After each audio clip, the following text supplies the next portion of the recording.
Bismillahirrahmanirrahim. Assalamualaikum warahmatullahi wabarakatuh dan salam sejahtera. Alhamdulillah, bersua kembali kita untuk meneruskan pembelajaran hari ini. Cikgu berharap agar anak-anak terus bersemangat dalam mengikuti pembelajaran walaupun dari rumah.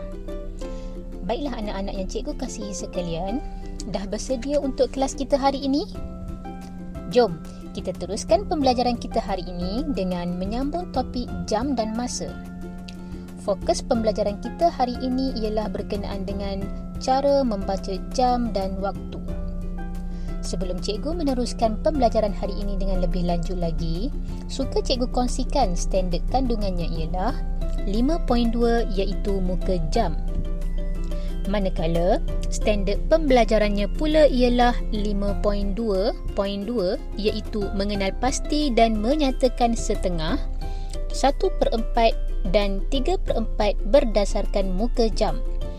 Standard pembelajaran kita yang seterusnya pula ialah 5.2.3 iaitu menyebut dan menulis waktu dalam jam, setengah dan 1/4 jam dengan menggunakan jam analog.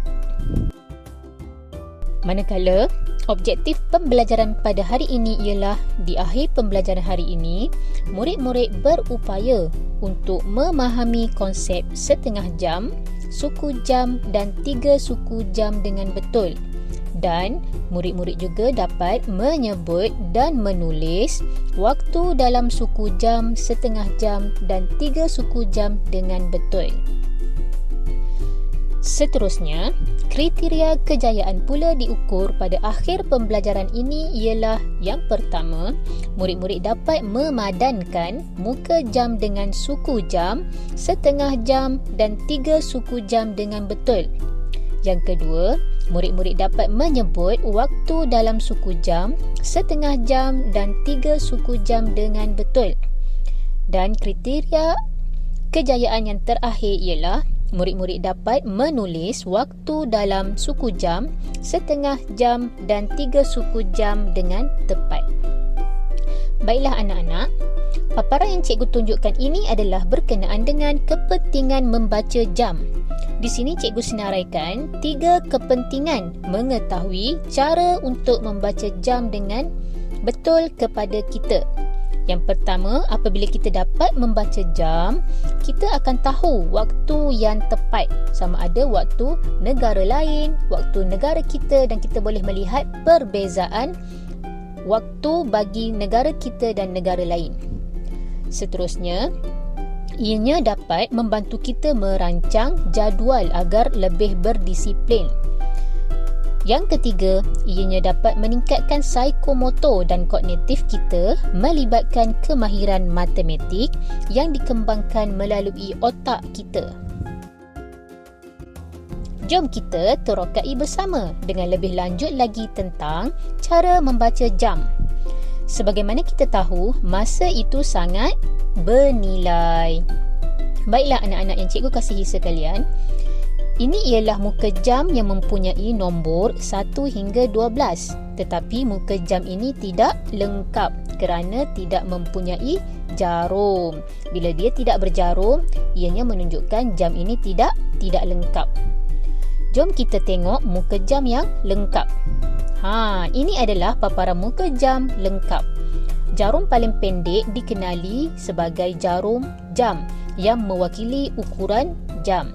Seterusnya, jarum minit pula ditunjukkan oleh jarum yang sederhana panjang.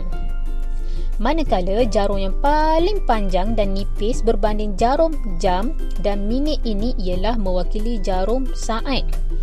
Jarum saat juga kebiasaannya berwarna lain daripada jarum jam dan minit. Muka jam mempunyai sengatan dari nombor ke nombor sebanyak 5 sekatan yang mewakili 5 minit bagi setiap sengatan. Macam mana ya cara mudah untuk membaca jam? Ada tak formulanya? Ya, cara yang pertama adalah jika kita lihat suku jam pada paparan ini, ianya diwakili oleh 15 minit yang bersamaan dengan 1/4. Seterusnya, ini pula ialah setengah jam bersamaan dengan 30 minit dan ianya merupakan 1/2 jam. Manakala ini pula ialah 3 suku jam yang bersamaan dengan 45 minit dan dikenali dengan 3/4 jam. Jika murid-murid masih ingat tentang topik pecahan yang melibatkan pembahagian pizza, konsep jam juga sama dengan pecahan. Jika murid-murid terlupa tentang pecahan, boleh buat rujukan sekali lagi ke YouTube Cikgu Izzah seperti paparan di sini. Klik pada topik pecahan ya. Baiklah anak-anak yang cikgu kasihi sekalian, seterusnya, jom kita teruskan mempelajari cara untuk menyebut dan menulis jam dengan betul. Cuba lihat paparan ini. Jarum jam pada nombor 2 dan jarum minit pada nombor 12. Waktu pada jam ini ialah pukul 2 kerana jarum minit berada genap pada nombor 60 minit yang bersamaan dengan kitaran penuh bagi satu pusingan jam. Cara menulisnya adalah seperti paparan skrin yang menunjukkan perkataan ditulis pada buku bergaris 3. Seterusnya, ini pula menunjukkan pukul 3.30 dan dibaca juga sebagai 3.30 ataupun 3.30. Paparan seterusnya ini pula ialah 6.40 yang dibaca juga dengan 6 suku. 3 suku bersamaan dengan 45 minit. Seterusnya, paparan ini ialah pukul 2 suku atau disebut 2.15. Suku jam mewakili 15 minit. Baiklah anak-anak, ingat ya, pastikan kamu mengenal pasti kedudukan jarum jam dengan tepat tau.